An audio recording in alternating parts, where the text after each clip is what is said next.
mon souffle. Bien-aimés chers frères et sœurs en Christ, bonjour et bienvenue à cette 61e édition de l'Instant biblique.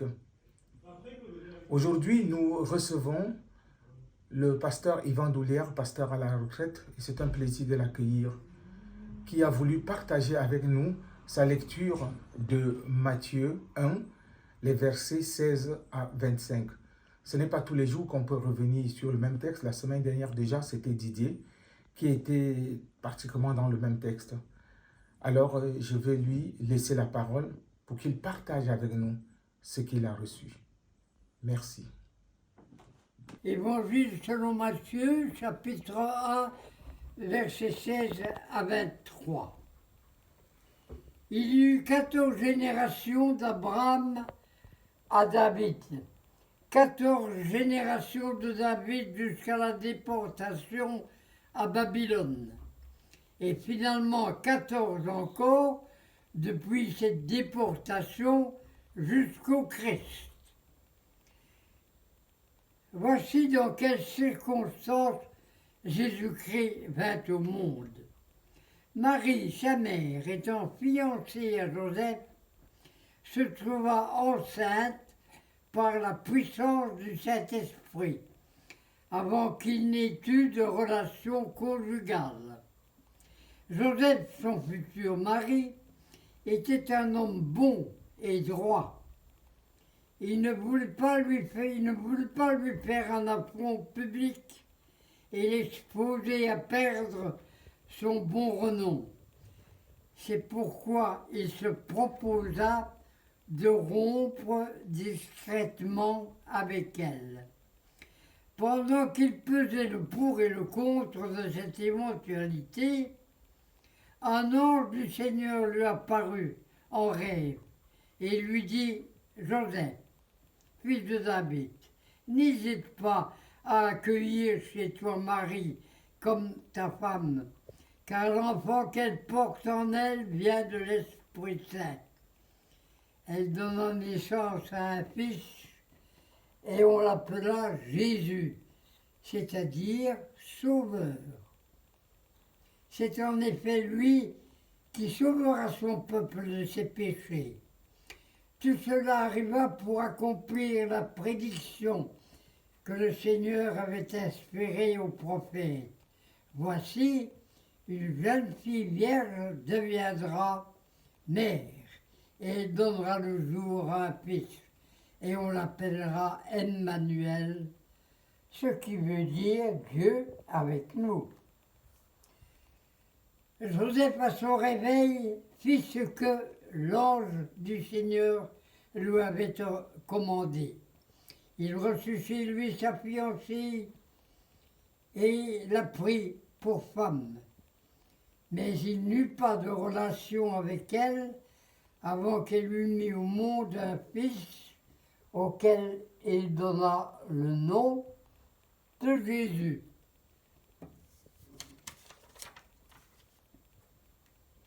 En cette période de sexe et de violence, quel contraste avec la vie des fiancés d'Israël.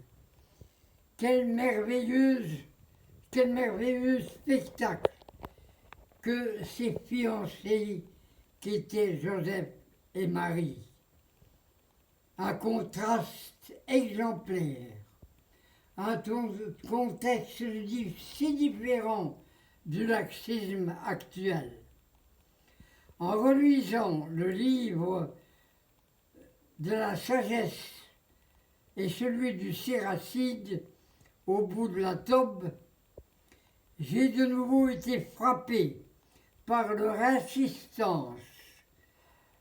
La sagesse, c'est la crainte du Seigneur. Chez Joseph, une crainte, un respect, une soumission respectueuse, une humilité étonnante. Il se retire si modestement en obéissant à ce que l'ange lui avait ordonné. Il va permettre à Marie d'enfanter le Sauveur du monde. Ce n'est pas peu de choses. En énumérant plusieurs générations jusqu'au Christ, n'est-ce pas pour souligner aussi la fidélité de Dieu? Voici donc la bonne nouvelle. Notre génération aussi peut également connaître le salut, la vie éternelle.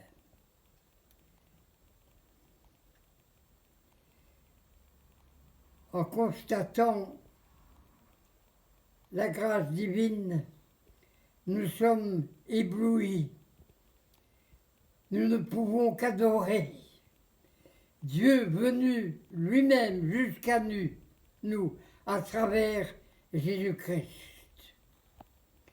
Marie a pu donner naissance au Fils Sauveur grâce au fiancé qui était un homme de sagesse et de droiture, tandis que tant de violence nous environne. Quelle est notre sagesse? L'exemple de Joseph mérite toute notre attention en ce temps de l'Avent. Humilité, obéissance, crainte du Seigneur. Joseph eut une vie exemplaire, à nous de la suivre. Joseph n'eut pas seulement l'obéissance à ce moment-là, effectivement, il obéira encore 3 fois à la suite de la voix de Dieu. Le départ en Égypte, ce retour en Israël, l'établissement à Nazareth. Quand nous obéissons, Dieu peut guider nos routes. Amen.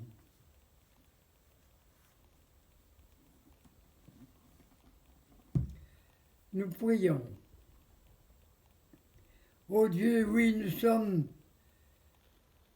consternés devant cette grâce qui nous dépasse. Nous sommes consternés, mais nous adorons. C'est tellement grand ce que tu as fait à travers Joseph et Marie.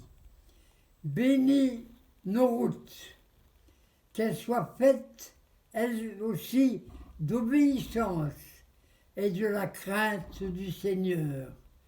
Amen. Merci. Merci pour votre fidélité à ce programme de l'instant biblique de l'Église protestante unie de la Somme. Et le Seigneur vous bénisse et vous accompagne. Et nous vous souhaitons une bonne année 2023. Et avant de nous séparer, nous allons chanter le cantique 32-31. Écoutez un saint cantique. Au revoir et à très bientôt.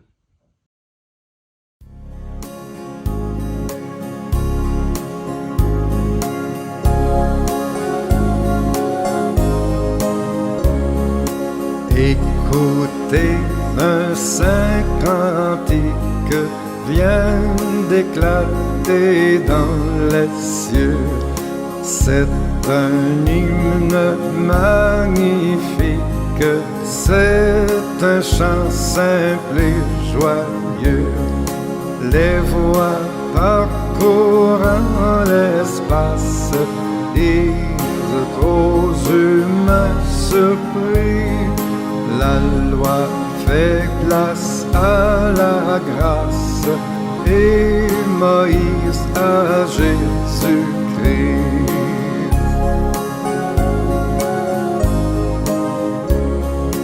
La promesse est accomplie, le salut nous est donné. En Christ Dieu réconcilie sa justice et sa bonté. L'heure de la délivrance pour les captifs a sonné. C'est la nouvelle alliance, l'enfant Jésus nous est né.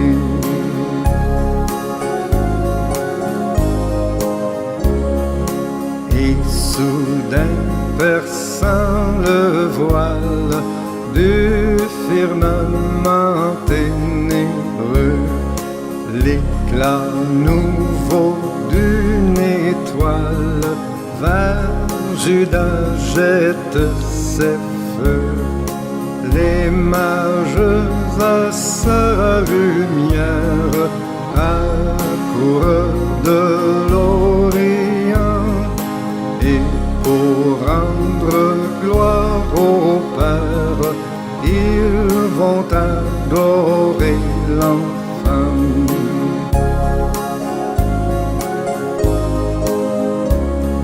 Ce Jésus est notre frère, il a vécu parmi nous, il a pris notre misère, pécheur il est mort pour nous. Sa charité nous enlace, il veut régner sur nos cœurs. Sachons accepter sa grâce, Jésus soit notre sauveur, Jésus soit notre sauveur.